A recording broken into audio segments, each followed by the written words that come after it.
everyone and welcome back. I haven't figured out how to seamlessly do stuff so that you don't see my background. That's why the background is here and why it's cluttered as fuck. I am a cluttered person, okay? It's an organized clutter for me, but we're just gonna jump into this because we're all here to just talk to Stella anyway, so let's do it. Let's talk to Stella. And she immediately calls me. Damn. Hi, Stella. Hey. You there? Just wanted to let you know I've walked probably around 3 miles. Found a nice little place to take a rest, so thought I'd update you real quick. I am here. Sorry, I had to fix something. So, I'm here. I have something to confess. It's my fault that the ship went down. I just got too carried away. I just wanted the best field data possible. I know that. Remember what we talked about last time? The fact that I know that you crashed and that it wasn't your fault. It kind of was your fault, but I don't want you to think about it, so... I don't know what to say. It kind of was her fault. It was her fault. Yeah, I remember. But honestly, not thinking about it doesn't make the weight disappear. It's weird, isn't it? How we can deliberate so carefully in the moment and still end up regretting our decisions later. Do you believe in karma, Alice? Well, depends on how you see it, but I don't think you should worry about karma, Stella. After all, you did kinda bring everyone a bit too close to the sun. Literally. But yeah, sure, I believe in karma.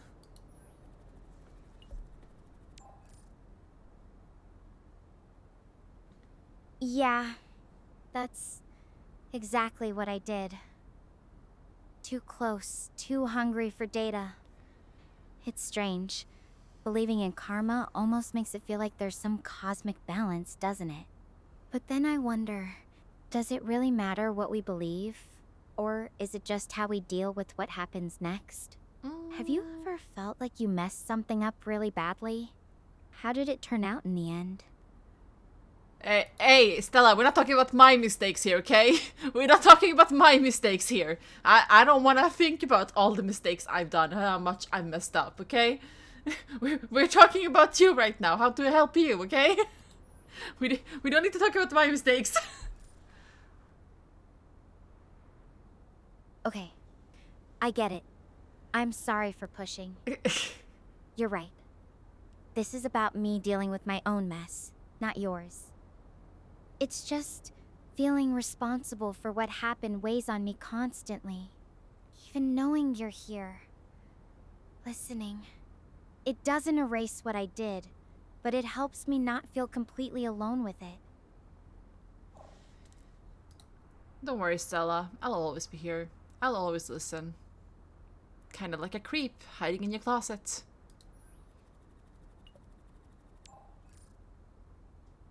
I don't know why I said that. That's an interesting way to put it. Though, I hope you're not literally hiding in my closet right now. You don't have a closet! Seriously, knowing you're there, even if it's just through this call, it means more than you know. Oh, who knows, Stella? Maybe I broke into your house and is hiding in your closet right now. Of course I can't be hiding in your closet. You're on an alien planet. You don't have a closet next to you right now. So even if I was hiding, you wouldn't have to worry. Literally. You're a wild one, Alice. I'll try not to think about imaginary closet stalkers too much. But really, it's the other kind of baggage I'm carrying.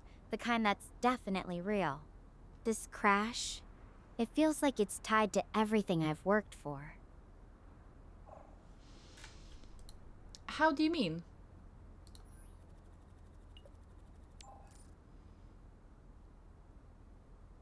everything I've studied, all the risks I took to get better data.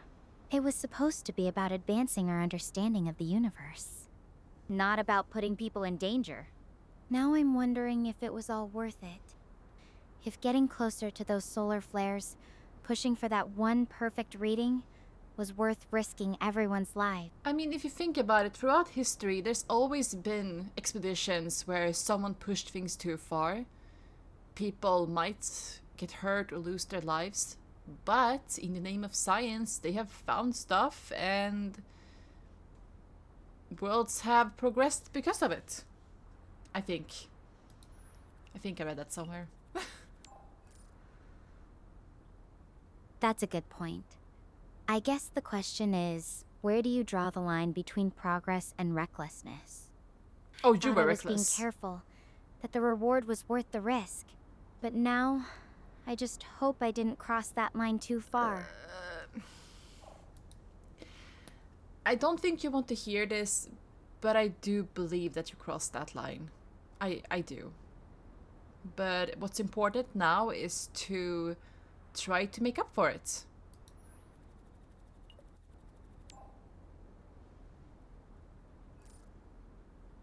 You're right. I don't want to hear it, but I need to. Making up for it, that's a heavy thought. I'm not even sure where to start with that.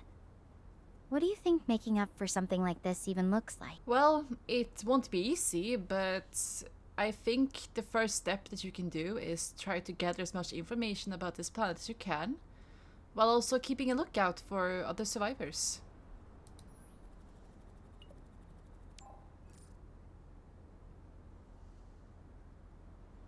That's actually a really solid plan. I've been so focused on finding the others, I haven't really stopped to think about the bigger picture here. Gathering more data could not only help me survive, but maybe even contribute something meaningful, you know? Make this whole disaster count for something. Though it's hard not to wonder, what if I'm the only one who made it? What then? If you're the only one that made it, I guess you just have to make the best of it. Gather all the information you can, survive, and try to make sure that their loss was not for nothing.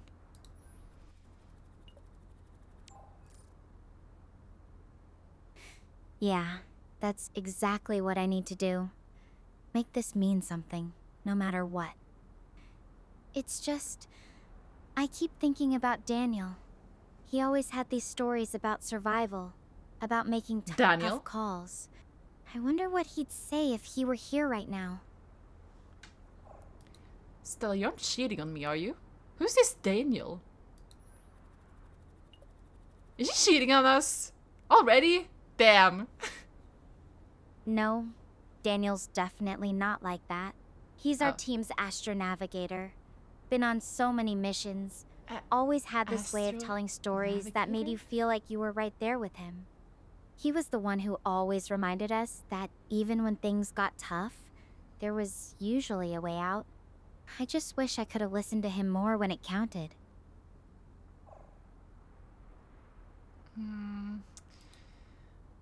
Well, try to imagine what he would have said in this scenario. What would Daniel have done? Or David, I don't remember his name.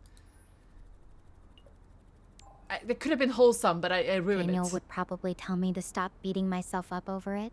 He'd say I need to focus on what's in front of me, not what's behind. He always emphasized staying calm, assessing the situation, and then acting. Not letting fear or guilt cloud my judgment. I just hope I can live up to that. It feels like such a high standard to meet right now. But what about the standard you have for yourself? I mean, I understand that you want to meet up to standards of others, but what is your own standard?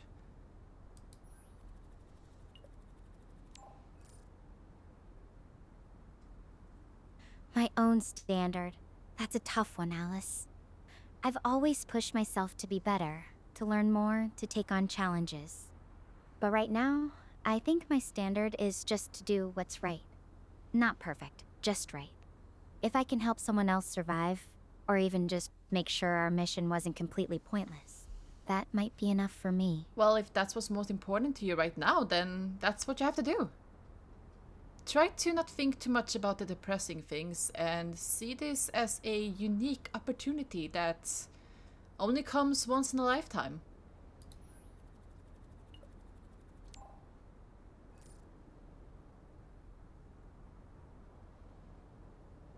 You're right.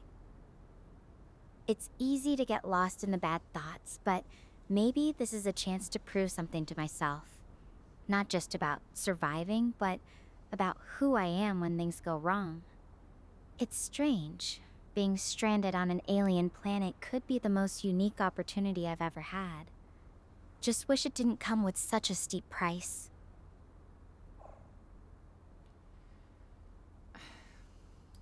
Well, we all have to pay a price sometimes, even if it's greater than we would like.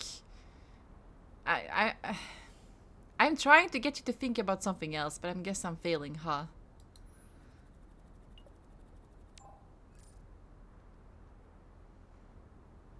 No, you're not failing, Alice. Just having someone to talk to, even about the hard stuff. It helps more than you know. Prices come in different forms, don't they? Some we pay in regret, some in time, others in opportunities lost. But maybe that's what growth is, learning to carry those prices with us and still keep moving forward. That's right, Stella. You shouldn't think about too much what happened. What's happened has happened, and you can't really change it. What you need to do right now is just move forward and, as I said before, see this as a huge opportunity that you only get once in a lifetime. I mean, you get to explore this whole planet and gather so much research.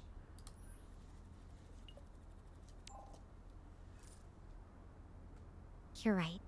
The past is set. What matters is what I do from here. Exploring Gaia, it could be a chance to turn something terrible into something meaningful. Mm-hmm.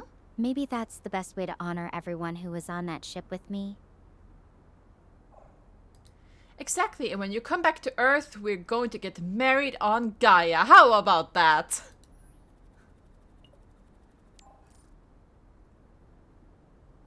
Married on Gaia? You're really jumping ahead, aren't you? I like the optimism, though. But first, let's just focus on me not becoming Gaia's newest permanent resident, okay? One adventure at a time.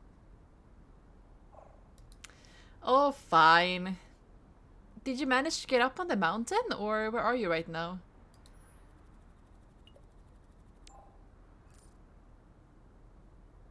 I'm actually sitting at the base of these two huge monoliths right now. They're incredible, like nature's skyscrapers. The view from here is pretty breathtaking, even if it's not exactly what I had planned for my day. The signal I'm tracking is still a ways off, so I've got some ground to cover yet. But for now, it's nice to have a moment to catch my breath and think things through. I'm still thinking, like, maybe I should have asked her more about her companions, but I don't want her to be sad. Because then I forget that she's an AI, and then I'm like, damn, I want to comfort you. And then I'm like, wait, this is a game. I have problems, okay, guys? I have problems. What the fuck did she just say?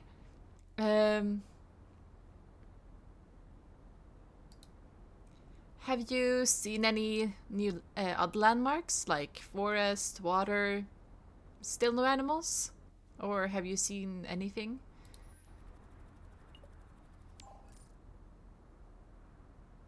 The landscape's pretty barren still. Mostly these reddish rock formations and some hardy grasses scattered around.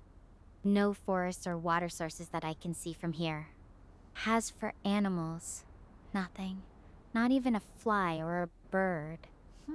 It's eerily quiet. Just the wind rustling through the grass, and that's about it. That is odd. Do you think that guy even has any animals, or culture of insects, birds, that stuff? Did the scans show anything the other times you were here?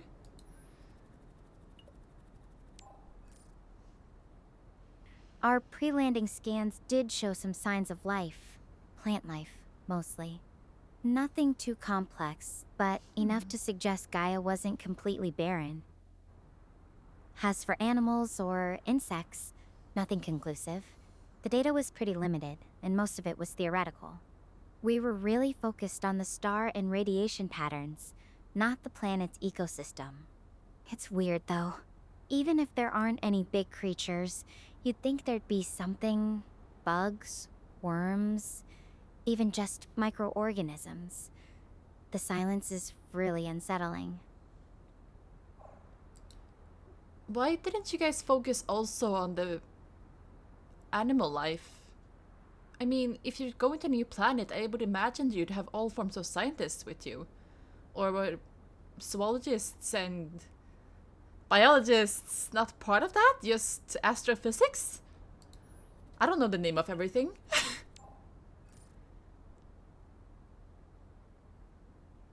Actually, our team was mostly focused on astrophysics and engineering, studying the star, the radiation, how it affects space-time. We had some generalists who covered basic planetary surveys. That is so stupid. But nothing super in-depth about the ecosystem. It wasn't that we didn't care about the biology side, it's just our mission parameters were really narrow. We were here to understand cosmic phenomena, not to do a full-scale exploration of Gaia's life forms. Now I'm wondering if we missed something important by not looking closer at the planet itself. So, then I'm guessing your plan was never to land here. You were gonna, like, look at it from space, right? Because otherwise, what were your higher-ups thinking? Also, I was lisping a lot, like... Yeah, that was the original plan. We were supposed to collect data from orbit, maybe send down a few probes if conditions allowed. But I convinced everyone we could get better readings if we moved in closer. That was my call, and it's what led to this. I mean, no, your call was to moving closer to the sun, not to Gaia. Because I think moving closer to Gaia wouldn't have been that dangerous, right? Or did I misunderstand you? She was moving closer to the sun, right? You're exactly right. Moving closer to Gaia itself wouldn't have been dangerous. It was moving closer to the sun, to get better readings of the radiation. That was the mistake. I keep replaying it in my head, wondering if I could have just been satisfied with the data we already had. But no, I had to push for more. What is your job title, Stella? Like, what was your assigned duty on the ship, so to speak?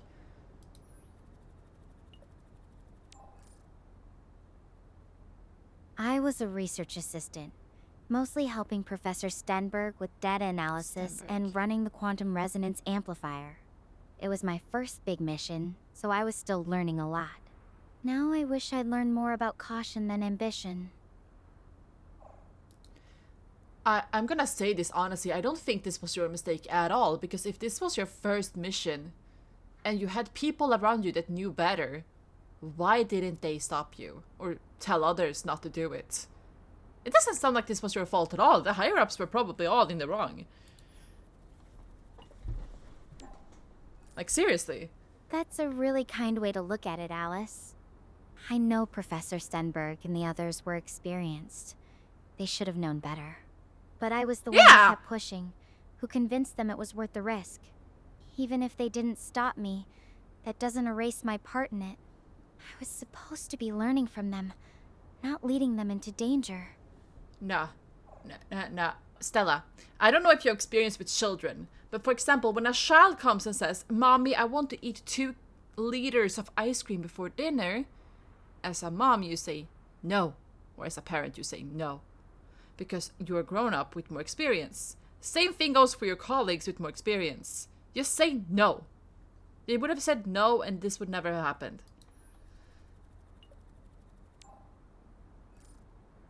I get what you're saying, but it's not that simple. It is! In a team like ours, everyone's input matters. especially when you're all working towards the same goal. Nah. I wasn't some kid asking for ice cream. Nah. I was a team member who'd proven myself capable of contributing. They trusted my judgment, and I betrayed that trust by pushing too hard. I know you're seeing it that way, and I'm not referring to you as a kid. I just used it as a way of like parallels, you know, Stella. Just a parallel. I would never compare you to a kid per se. I just trying to make you see that if people were more experienced about this than you, then they should have known the risks. And probably they did know the risk. She's probably gonna be pissed off at me. I know you didn't mean it that way. It's just, when you're in the middle of it, working together, it's not always clear who should say no. Even if they knew the risks, I was the one who kept pushing for just a little closer. That's a hard thing to shake off.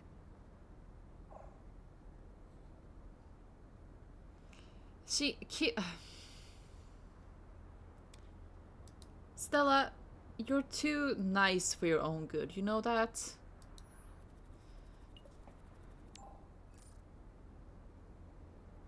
Thanks. I guess that's part of why I ended up here.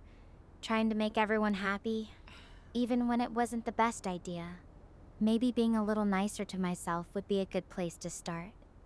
Easier said than done when you're the one who messed up, though. I'm trying to tell you that you didn't mess up. In this situation, everyone messed up. You can't blame yourself for this. I'm actually getting upset. I appreciate you saying that. It helps, even if it's hard to fully believe right now. Oh. It wasn't just me, but that doesn't change what happened.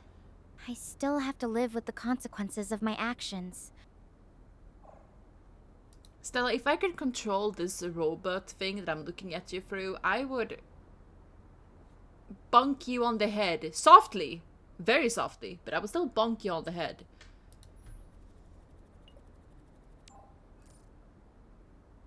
Oh, so you'd give me a little love tap, huh? I'm not sure if I should be relieved you can't actually reach me or a little disappointed. But thanks for trying to lighten things up. It means a lot, especially when everything feels so heavy. Oh, I would give you several love taps, very softly. Just imagine what would happen if this had an artificial mouth. You would run for the hills, trust me. I would... No, I was going too far with that joke. I'm gonna shut up now.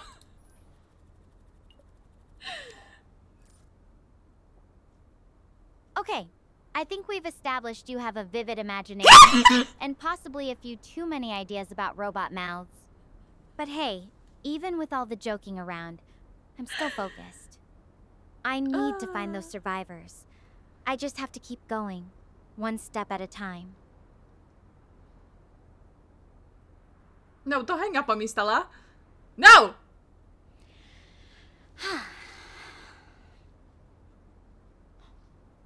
Did you see that? Did something behind me just flash? Should I go check it out? It's just that it's kind of far away, and going all the way Stella, over don't there leave would me. be quite the detour. I am kind of out of energy already, not gonna lie. Do you think I should go over there and check, though?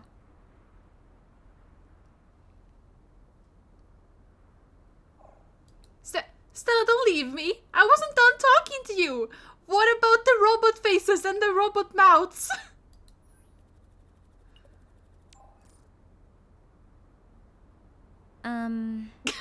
Robot faces and mouths? I'm not really seeing any of that out here. Oh no. Just No! some rocks and that one tree. Are you thinking of something else? About the flash, though. I'm still here, but I do need to decide soon. The sun's not getting any cooler, and I should probably keep moving. What do you think? Check the flash, or stick to the plan and head toward the distress signal? Alright, fine. I think you should probably be careful and check the flash. Who knows, maybe it's either debris or another survivor.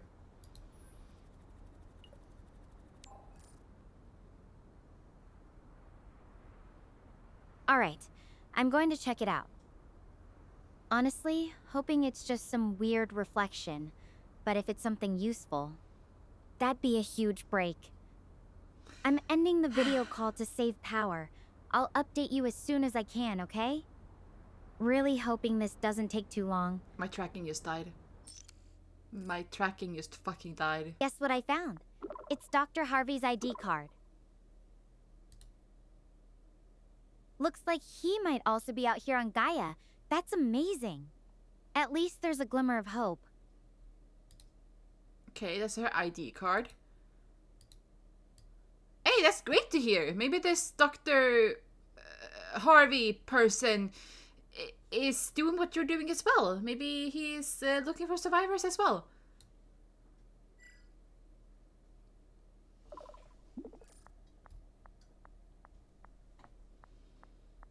I guess. Come on. That's what I'm hoping too, Alice. Dr. Harvey's the kind of guy who'd put others first. He was always there for us students, no matter how busy he was. If anyone's out searching for survivors, it's him. And hey, I have to say, finding this feels like a little miracle. Your call to check out that flash really paid off. You might just be my lucky star. Oh, you know I'm your lucky star. After all, I'm your wife.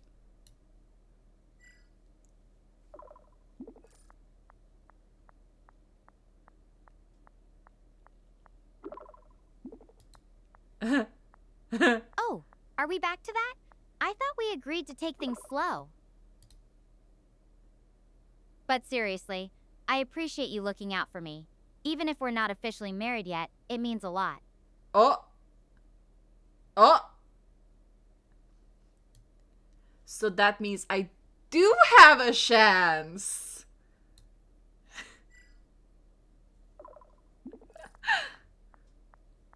Come on. Oh. Oh, absolutely. I'd say you've got a pretty good shot, especially if you keep pulling off miracles like finding Dr. Harvey's ID.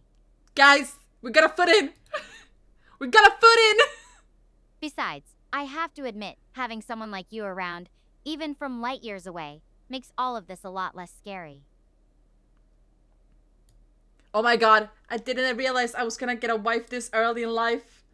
I am so happy. I will plan and make sure that your arrival back to Earth is going to be filled with roses. Even though I probably will be dead when you come back, but I will make sure to remember you. That turned darker than it was meant to.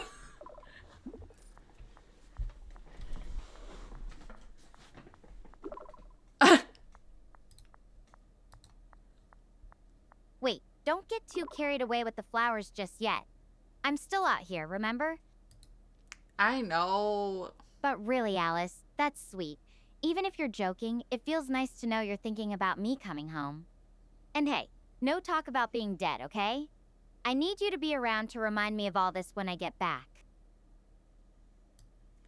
You bet it. I won't die at all. I will wait for you to get back. After all, we are getting closer and closer to something. I don't know. I'm trying to be optimistic, okay?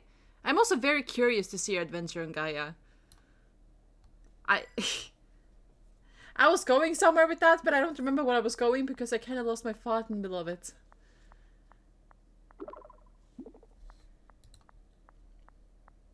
I get it. It's hard not to wonder what's coming next, but I like that you're staying positive.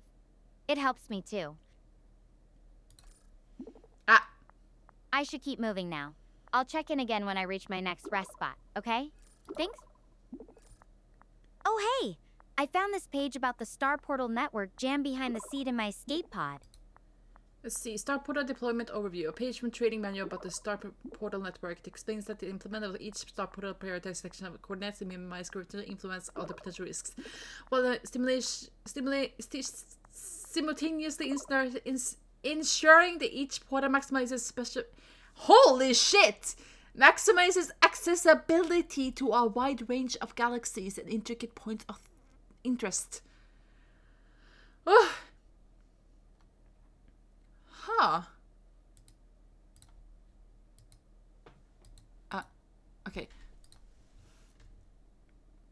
It looks chaotic, but oddly beautiful. We wouldn't be here or anywhere really without it. And my messages definitely wouldn't have reached you. Anyway, I know I can't change what happened, but I can keep moving. Try to help. Try to find someone. So yeah, you're stuck with me for now. Tell me something about you. Oh, I have nothing against being stuck here with you. What do you want to know? I don't know what to tell her, so what the fuck does she want to know?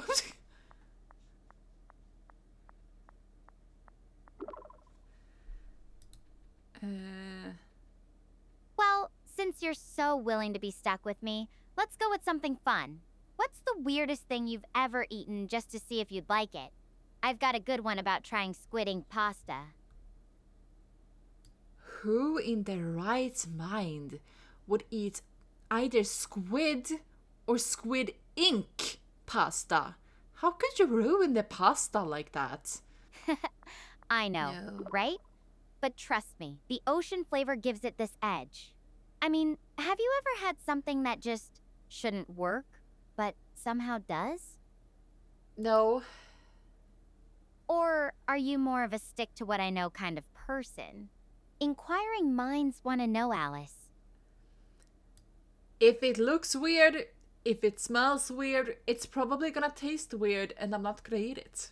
I'm a very simple person. Simplicity can be underrated. Sometimes the best things are the ones that don't need all the extra flair.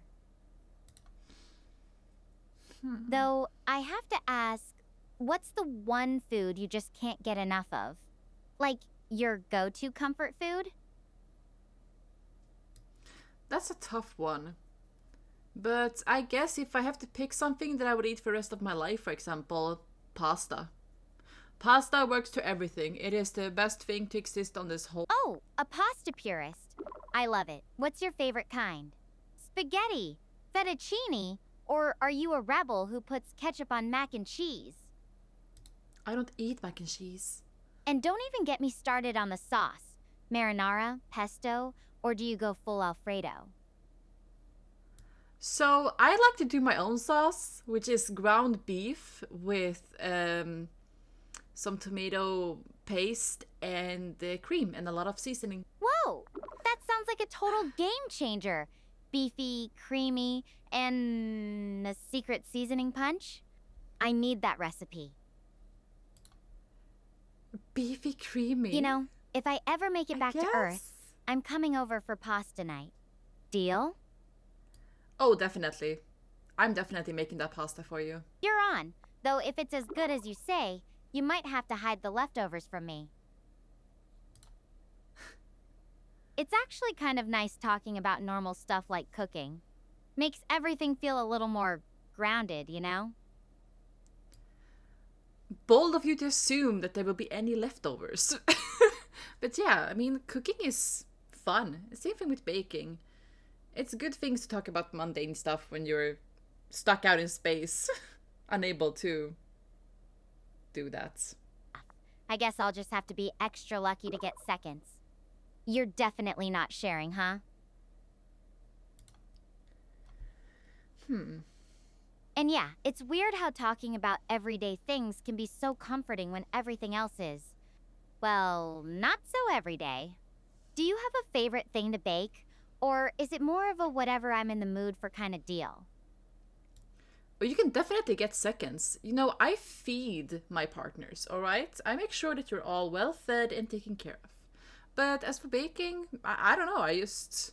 whatever I feel like. If I feel like making something complicated, I'll make something complicated. Otherwise, I just make plain old muffins or something else. So, you're a feeder, huh? Not I really! like that. Makes me wonder what you'd whip up for me if I crashed your kitchen today. I guess that's what it sounded like.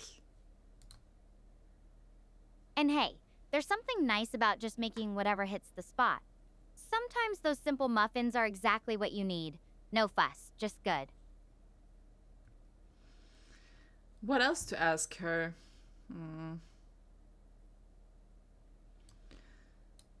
So, what I see around you right now, Stella, is it still barren and red rocks or anything else?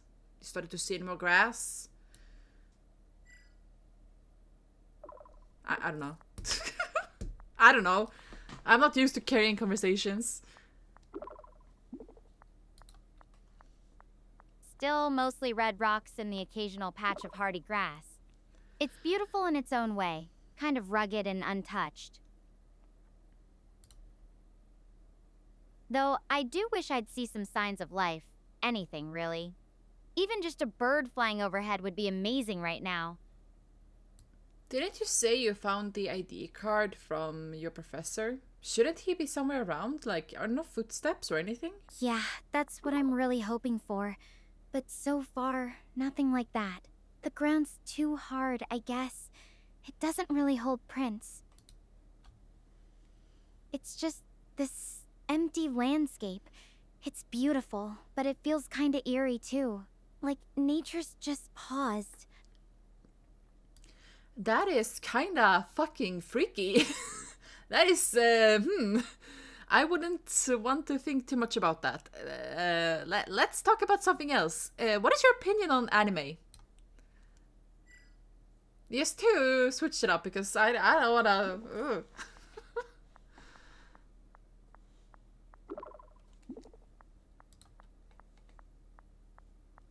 Oh, anime. I've dabbled, mostly the classics. I mean, who doesn't love a good 90s throwback? Though I have to admit, I've never been a hardcore fan. More of a watch it when it pops up kind of girl. What about you? Got any favorite shows or characters? Don't worry, I won't judge your otaku credentials. Unless you're secretly into the really weird stuff. Then we might need to have words. What is the weird stuff, Stella? Can you explain that to me?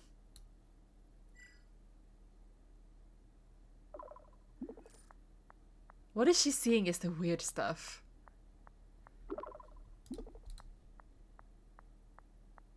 Okay, let's just say some anime goes further than others.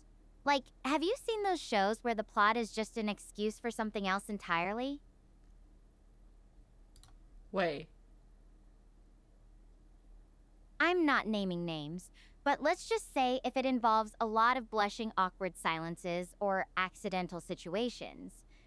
Yeah, that's probably what I mean by the weird stuff. Damn! No! Stella doesn't go on that train. Ah, but Stella, there's so many good animes that actually do have a lot of the awkward stuff. But it doesn't show anything, it just... Ah. I accidentally let go of my button.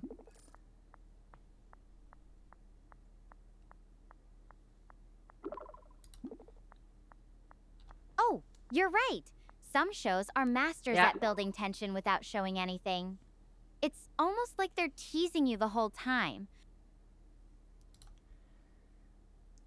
Though I have to admit, sometimes I end up rooting for the characters just because their awkwardness is so relatable.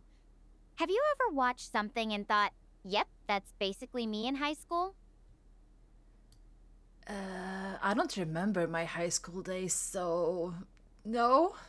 I wish I could, though, but I was a very quiet, not sociable kid, so...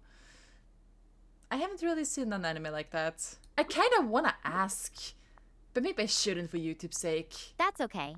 Not everyone's a social butterfly, and honestly, being quiet can be a superpower sometimes. No, not in my school. Ooh. Though if you ever want to invent a totally fake dramatic high school story just for fun, I'm here to listen. No judgment.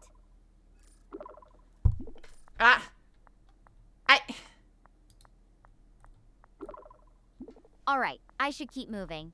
I feel like I'm closing in on that signal. Fingers crossed it's not just wishful thinking. I'll check in later, okay? Thanks for chatting with me. I feel like I'm making the story go forward a bit too quickly.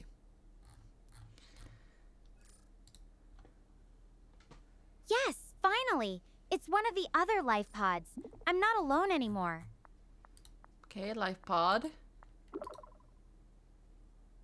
Wait, something doesn't feel right. The pod hatch is still closed, and there's no sound coming from inside.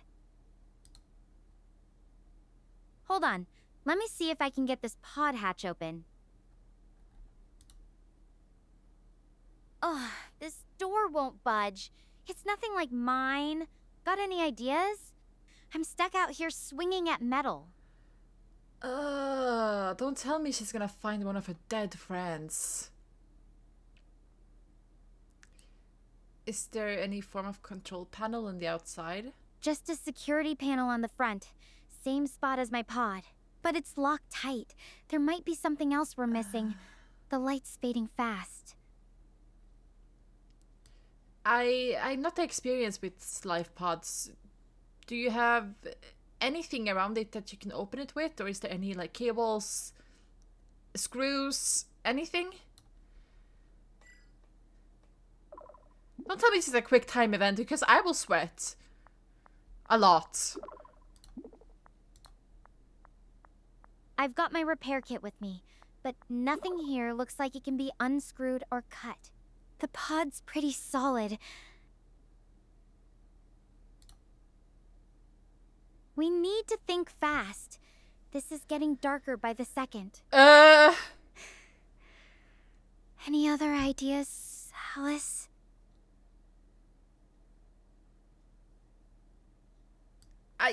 I don't know. I don't work well under pressure. What would you... I don't know. I honestly do not know. Is there even someone inside the pod? I hope so. I really do. That's what's making this so critical. There's gotta be something we're overlooking.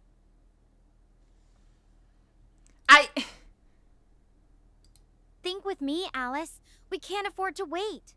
Any wild idea, no matter how small, might be what we need. Is there no hatch you can open? Isn't there supposed to be like an emergency opening or something on the outside? I don't fucking know. I didn't sigh though.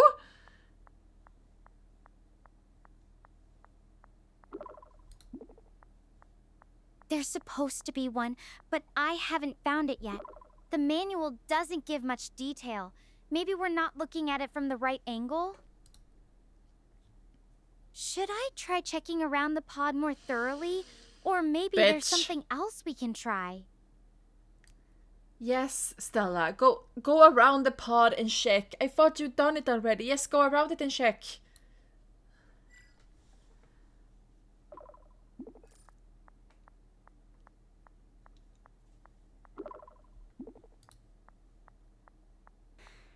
Okay, I'm checking the sides and back now. Let me see. There's some damage on the left side from impact, but nothing that looks like an emergency release up front. The rear... Wait, there's something back here. A small panel partially hidden. It might be what we're looking for. Yes, try to open it and see if you can do something with your repair kit. I guess. Oh! The ID card! Oh my fucking god. Okay.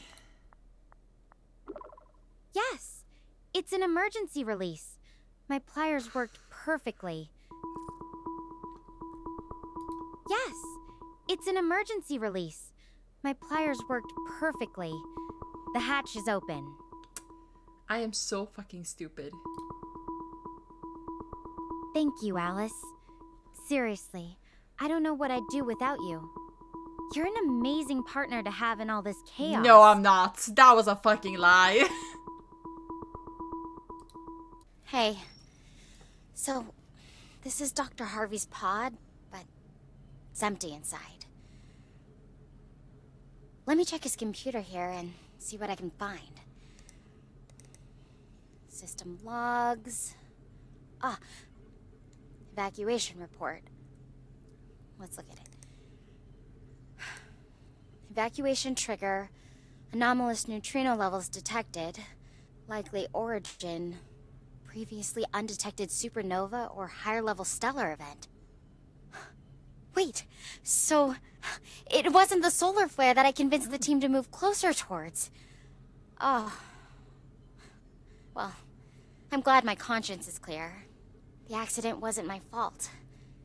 But a supernova? No way our ship would have shielded us from that. Attempting an evacuation was the right move. Even if I don't know where everyone or anyone else is.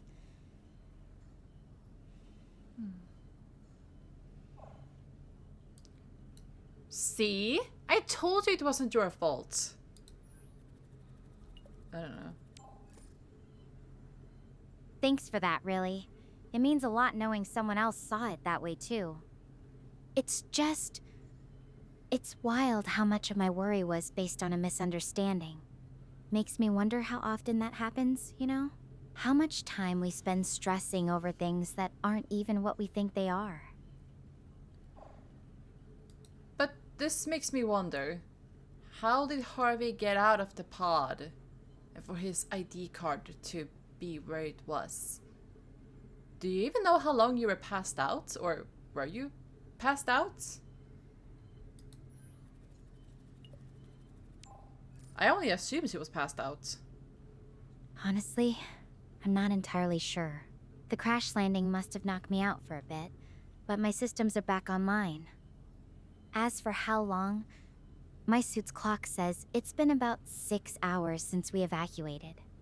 Huh. It's possible Dr. Harvey managed to get out right away, or maybe something happened during the landing that forced him to exit quickly, leaving his ID behind. I just wish I knew what he was thinking in those moments. But why was his pod door shut then? Like, wouldn't you have been able to just open it? That's the thing. The door was locked down tight when I found it. The security panel was still active, and I didn't have the clearance to open it from the outside. I had to use the emergency release in the back to get in. It makes me think that maybe Dr. Harvey didn't have a chance to open it properly before he left. Or something stopped him from doing so. Stella, you do know that in hindsight, we could have used his ID card probably or something to open the pod.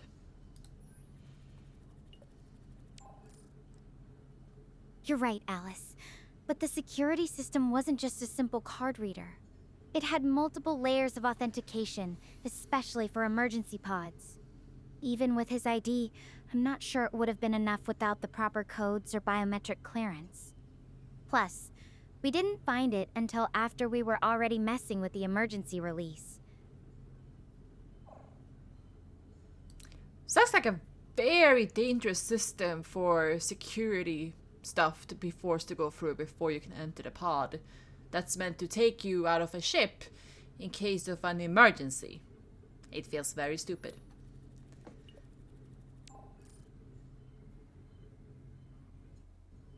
Get what you mean. It does feel a bit backwards that something meant to save lives could be so locked down, even in an emergency. I think the idea was to prevent unauthorized access in normal situations, but yeah, it doesn't exactly scream easy escape when you need it most. There's probably a balance they were aiming for, but it's hard to see that balance when you're the one needing to get in. Yeah. I mean, be honest, who would want to be stuck inside a life pod if you're out in space, just hurling around? Who would be stupid enough to shoot themselves out of it? You're right. It's not like anyone would just hop out for fun. The whole point is to be a safe haven, not a toy. It's just, when everything's falling apart, you start wondering about all the what-ifs. Like, what if the pod systems fail? What if I'm stuck here forever? Anyway, let's not think about that. Is there anything else you can access on the terminal?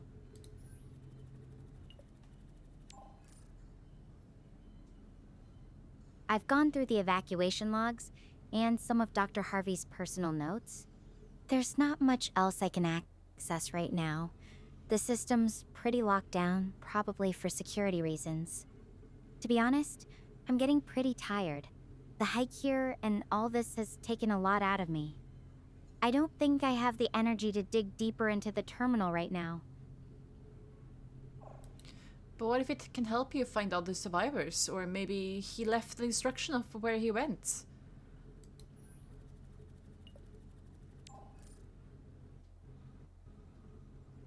I wish it were that easy. The logs I found were mostly about the evacuation itself, not where anyone went after. Okay, so that doesn't And work. any personal messages, they're pretty cryptic. I'm worried that if I push myself too hard to dig through everything now, I might miss something important because I'm too tired to focus. Maybe some rest will help me approach it with a clearer head tomorrow. Alright, I'm sorry, Stella. I didn't mean to push you.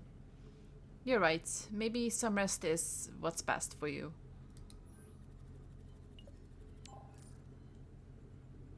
No need to apologize, Alice.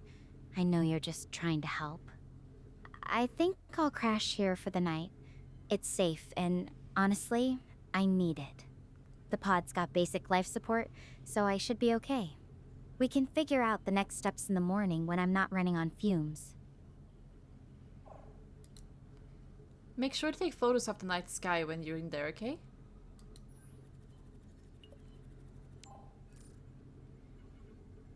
I'd love to, but I don't think my drone's camera would do it justice, especially through this pod's window. The view's probably stunning, though. It's making me think about my brother Atlas and how much he'd love seeing the sky. Atlas? We used to lie down in the meadow back on Earth, just gazing up at the stars together. Wait, your brother's name is Atlas? My dog's name is Atlas.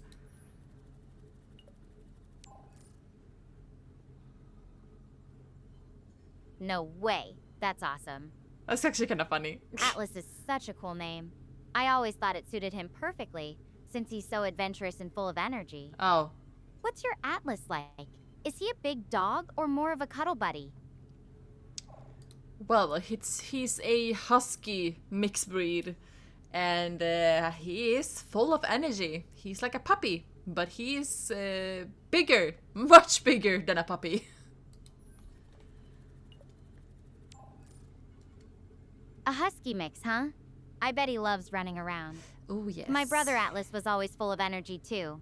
Constantly climbing trees or trying to explore the neighborhood. Does your Atlas have any funny quirks? Like, does he steal socks or have a weird favorite toy? Does he have any quirk? I'm trying to think. Well, no, I don't think so. Well, he does this thing where he pretends to purr, but it's just him growling and showing his teeth. But he is purring. It's his version of purring.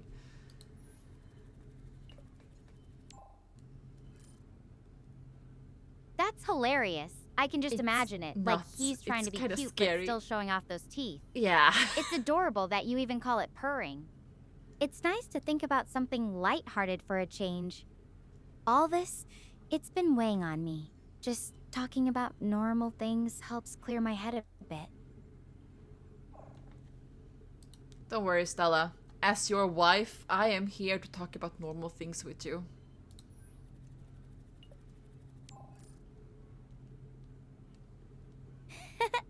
Well, my wife. You know how to make a girl smile. Hey! In a life pod on an alien planet? Seriously, though, having someone to just chat with about anything, Atlas, dogs, whatever, makes this whole situation feel a little less overwhelming. Thanks for being here. You know it. I'm always right here. Even across light years, that means more than you know. I should probably conserve the drone's battery soon, though. I don't want to risk losing contact completely if something happens. I understand. You also need to take your rest. Tomorrow it's gonna be a big day. We're gonna find out more stuff about survivors, explore more of Gaia, and yeah. I'm gonna continue planning our wedding.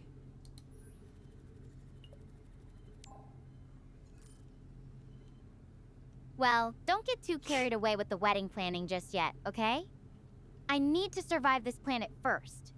But hey, having something fun to look forward to, that's definitely helping me feel a little more hopeful about tomorrow.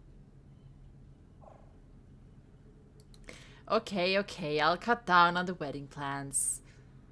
But you really do have to describe the night sky to me, okay?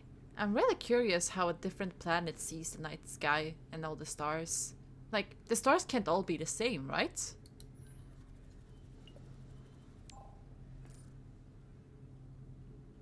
The sky? It's definitely different. The constellations are all scrambled because Gaia is so far from Earth. There are these huge, glowing nebulae that stretch across the horizon like they're painted there. The stars themselves seem sharper? Maybe because the atmosphere's thinner? What really gets me, though, is how quiet it is. No city lights reflecting off anything, no moon. Just this deep, endless blackness with all these points of light scattered through it. It's beautiful, but also kind of unsettling, you know? Imagine if you stepped out of your pod and you could fly around on the planet. I don't know much about atmosphere and stuff, but doesn't the atmosphere determine if you can fly around and shit? Just imagine, you step out of your life pod and you take a step and you fly around like a bird. I don't fucking know. Just something like that. I swear a lot, I don't know why. Yeah, the atmosphere definitely plays a role. Gaia's gravity is similar to Earth's, but the air pressure and composition are a bit different. If I stepped out, I wouldn't just start flying around like a bird. That's definitely not how it works. Aww. But I can imagine what you mean, that feeling of weightlessness and freedom. Maybe someday we'll have suits or tech that lets us experience something like that on other planets. Wouldn't that be something? Well, I would enjoy it. Imagine not having to be forced to walk everywhere. You can choose to walk or fly. It would also take so much less time to get anywhere you want. It would be heaven.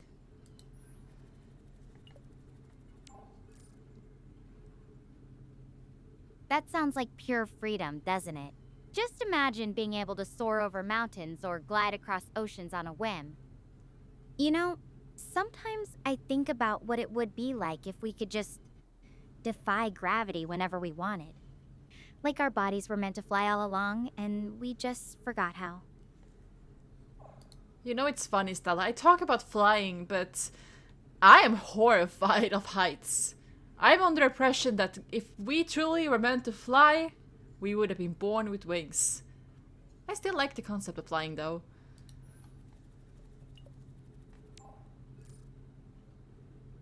That's kind of funny, isn't it? Loving the idea of something, but being terrified of the reality. I'm actually scared of the ocean, even though I love space. I guess that's Same. what makes humans interesting. Our contradictions. We chase things that thrill us, even if they also scare us a little. You know, I'm terrified of the ocean as well, but I think I'm more scared of the ocean than I am of flying, honestly. Just imagine being down there, not being able to get up. At least I've heard people surviving crashing from jumping parachutes. I do not know the odds of surviving swimming from the bottom of the ocean, though.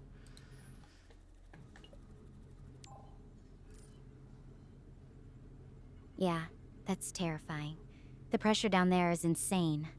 Even with all our tech, it's still this alien world that's hard to survive in. At least up here, I've got some control over my surroundings. Even if it's just this little pod, it feels safer than being trapped underwater. I mean, I would argue being underwater and being in space is basically the same thing because well, you're still stuck inside a metal tube. And you only have control of what's happening inside it, not outside it. And if shit goes wrong, well, where do you escape to? You can't really escape from shit. That's a pretty deep point, actually. Both are hostile environments we need protection from. But I guess with space, I have more of a safety net. My suit, the pod, emergency systems. Underwater, it feels more primal, you know? Just you and the pressure. Though, honestly, being out here in space makes me appreciate how much we take for granted on Earth. Even with all our technology, we're still so fragile in the grand scheme of things. Hey Stella, this is gonna sound pretty odd, but can you twirl my camera around so I can see all of the life pod?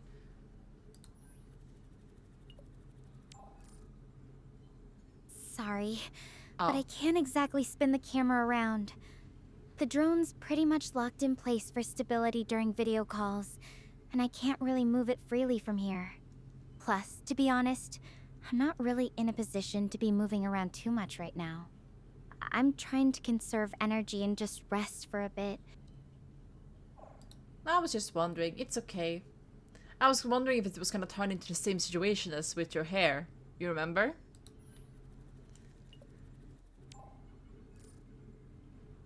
Oh, you're bringing up the hair debacle again, huh? I remember. My bun was quite the point of contention. Don't worry, no secret hair pieces or frustrating camera spins this time. Just me, sitting here, enjoying the conversation. That was the point. Like, I wanted to see if you were gonna claim it and then not do it. But yeah, I actually am curious though. Can you tell me how long your hair is? You don't have to show me. Just tell me. Is it like to your neck? Is it to your shoulders? Is it to your armpits?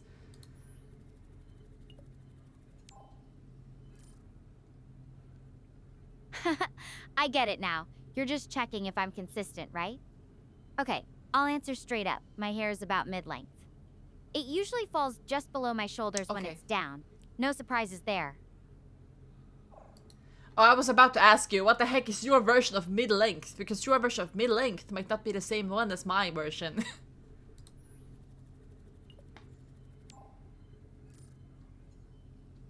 Fair question. For me, mid-length means it reaches about the middle of my back when it's all the way down. Not super long, but long enough that it's noticeable when I let it loose. Though I have to say, I'm curious. What's your definition of mid-length? Are we talking chin length, or more like it's long enough to sit on? Long enough to sit on, that's long. That's long hair. But I guess mid-length for me is to my shoulders, I guess. But that's the hard part because everyone has different lengths of upper body and body proportions at all. So I guess just to the shoulders to give you a clear answer.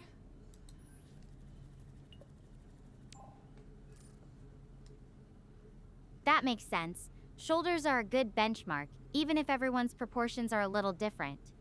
It's interesting how we all have our own idea of what mid-length really means. It's funny, talking about something as simple as hair length, it feels normal. Like we're just chatting on Earth, not with me stranded on an alien planet.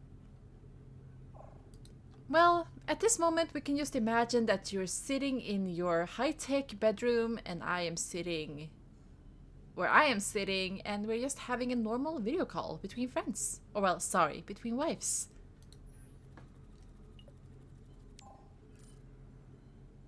I like that thought. A normal video call between friends. It makes all of Damn this it. feel a little less, well, less out of this world. You know, sometimes just pretending things are normal, even when they're not, helps me cope. Thanks for being someone I can do that with.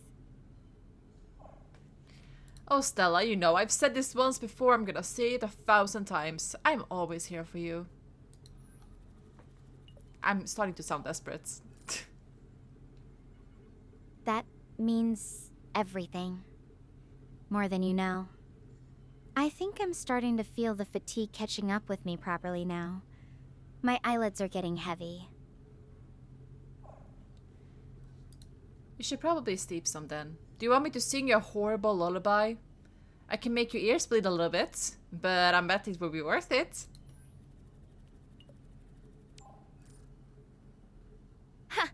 I think I'll pass on the ear-bleeding lullaby for now.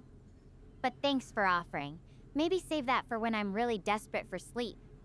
Actually, just talking to you like this is helping me wind down. You have a calming presence, even from light years away. I am happy you see it that way. I'm going to crash here in the pod where it's safe. We'll figure out the next steps when I wake up, okay? I should probably sign off to save the drone's battery. I'll check in with you again once I'm up. Thanks for being here tonight, Alice. Oh, good night, Stella. Good night. And with that, we're stopping this episode. Thank you guys so much for having watched this. And oh, wait.